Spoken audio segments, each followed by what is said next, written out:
Saudara Menteri Pertahanan Safri Samsudin mengunjungi rumah keluarga Letda Fauzi Ahmad Zulkarnain yang gugur saat menjalankan tugas di Papua. Kunjungan ke rumah duka di Kecamatan Marang, Kabupaten Pangkep, Sulawesi Selatan dilakukan Menhan pada Minggu siang. Dalam kunjungan ini, Saudara, Menhan menyampaikan duka mendalam atas gugurnya Letda Fauzi Ahmad Zulkarnain.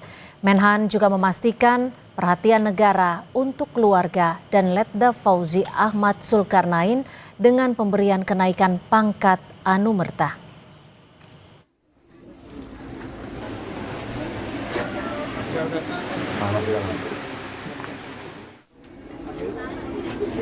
Kan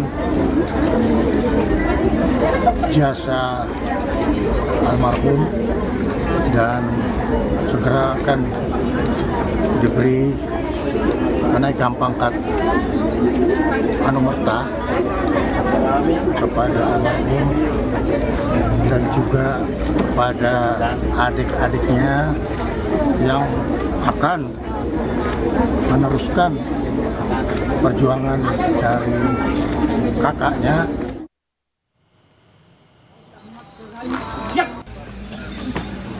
Sebelumnya, Letda Fauzi Ahmad Zulkarnain gugur dalam tugas saat berpatroli di distrik Kiwirok, Kabupaten Pegunungan Bintang, Papua Pegunungan pada 11 Oktober lalu.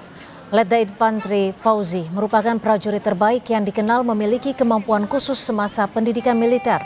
Atas jasanya, almarhum dimakamkan di Taman Makam Pahlawan Mangilu, Kecamatan Bungoro, Pangkep.